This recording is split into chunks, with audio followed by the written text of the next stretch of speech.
4 meses após o surto mundial do novo coronavírus, sua origem ainda permanece desconhecida, alimentando especulações e complicando os esforços para combatê-lo e impedir sua recorrência.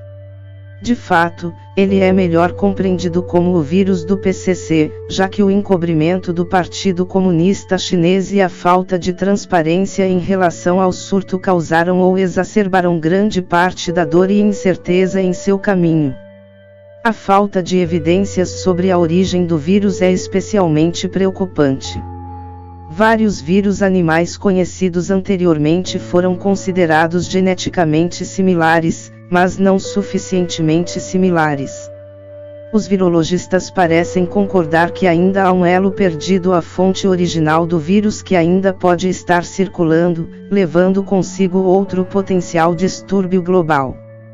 Especialistas concordam que são necessários mais dados, mas os dados mais cruciais testes de animais do epicentro do surto na cidade de Wuhan, no centro da China não estão disponíveis. Até a presente data, o PCC não mostrou nenhuma indicação de que pretende fornecer os dados ou mesmo coletá-los. Laboratório versus origem natural.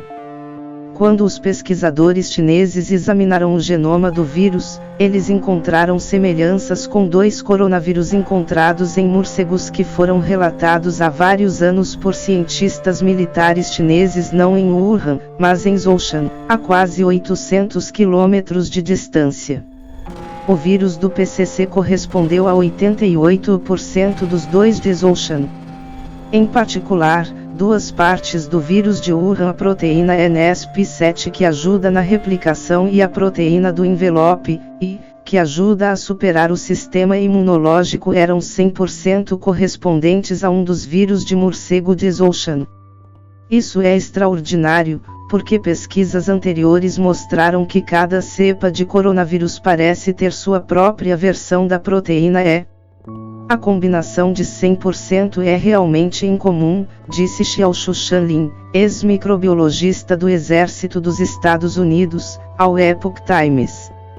É uma proteína muito pequena, mas envolve a montagem de partículas virais e interações com fatores hospedeiros. Portanto, quando um coronavírus salta espécies hospedeiras, transmissão zoonótica, ele não mantém a mesma sequência, disse ele por e-mail. Alguns especialistas expressaram ceticismo de origem laboratorial.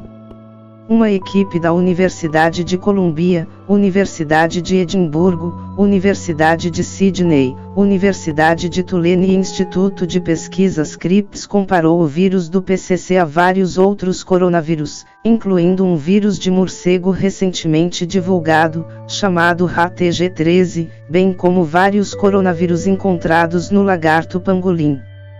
O HTG13 correspondia a 96% do vírus do PCC, enquanto os vírus do pangolim correspondiam a cerca de 90%. É improvável que o SARS-CoV-2 tenha surgido através da manipulação laboratorial de um coronavírus semelhante ao SARS-CoV, concluiu a equipe no artigo de 17 de março publicado na revista Nature Medicine. Proteínas do pangolim. Como o artigo da Nature observou, grande parte do genoma do vírus do PCC corresponde ao vírus HTG13, mas uma parte crucial não é a proteína de pico. Essa proteína compõe os pequenos cogumelos presos à superfície do vírus, tornando-a a ferramenta mais importante para o vírus invadir as células humanas. As células dos pulmões humanos e outros órgãos são cobertos com membranas chamadas ACE2. A proteína de pico tem a capacidade de se interligar com as membranas, permitir que a concha do vírus se funda com a superfície da célula e permitir que o corpo do vírus invada a célula e a destrua. Embora os vírus do pangolim não sejam tão parecidos com o vírus do PCC, suas proteínas de pico são praticamente as mesmas, incluindo aminoácidos em todas as 6 posições mais cruciais da sequência do gene, afirmou o artigo. Os autores argumentaram que, como esse tipo de proteína de pico se desenvolveu naturalmente nos pangolins, isso é evidência de que o vírus do PCC também se desenvolveu naturalmente. Além disso, observou o artigo, os picos no vírus do PCC não se ligam às células humanas tão efetivamente quanto os do vírus SARS. Se o vírus do PCC fosse produzido artificialmente, por que ele usaria uma proteína de pico que funciona pior que outra já conhecida? Esta questão não é realmente tão difícil de responder.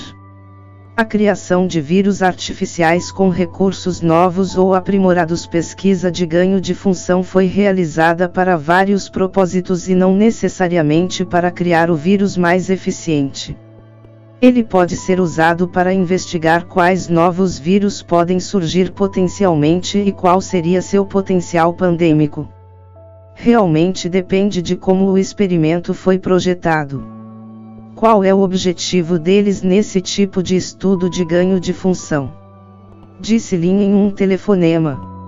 Além disso, apesar de ter chegado à conclusão oposta, os argumentos deste documento da Nature sugeriram um caminho potencial de engenharia de laboratório, disse Lin ao Epoch Times por e-mail. No cenário de laboratório, uma proteína de pico com potencial para trabalhar em humanos seria retirada de um vírus de pangolim ou morcego e enxertada em um coronavírus animal diferente. O vírus poderia então infectar células em ambiente de laboratório para selecionar mais clones infecciosos e depois injetado em animais de laboratório e sofrer mutações adicionais para selecionar cepos que são de maior transmissibilidade, disse Lin. O artigo da Nature descreve um processo de como isso poderia ser feito teoricamente, mas acrescenta que esses experimentos específicos não foram divulgados antes. Além disso, o corpo do vírus do PCC, ou espinha dorsal, não corresponde exatamente a qualquer espinha dorsal do vírus usado anteriormente. São necessárias mais evidências para apoiar uma origem natural, disseram os autores. Essa visão, no entanto, se baseia em suposições de transparência, algo que falta muito por parte de Pequim, observou Lin. Sem testes em animais. Nenhum dos vírus animais até agora relatados é suficientemente próximo para ser um progenitor direto do vírus do PCC, de acordo com a revista Nature. A semelhança genética deve ser maior do que a relatada nesses estudos antes que o hospedeiro possa ser identificado, relatou a revista, referindo-se a comentários de Arinjay Banerjee, pesquisador de coronavírus da Universidade McMaster em Hamilton, Canadá. Ele observa que o vírus da SARS compartilhava 99,8% de seu genoma com um coronavírus de civeta, razão pela qual as civetas eram consideradas a fonte. Se os pangolins são a origem do surto atual, diz Banerjee, os pangolins não estão nesses estudos. A história original divulgada pelo PCC foi a de que o vírus se originou no Annan Seafood Market em Wuhan. No final de dezembro, o mercado estava fechado, mas não há indicação de que algum animal do mercado tenha sido testado. Também não há indicação de que algum animal da área de Wuhan tenha sido levado para testes. Os documentos de comparação genética divulgados até agora combinaram o vírus do PCC contra os coronavírus descobertos no passado. Os cientistas enfatizaram repetidamente a importância dos testes em animais para entender melhor a origem do vírus. Os autores do artigo da Nature também reconheceram isso.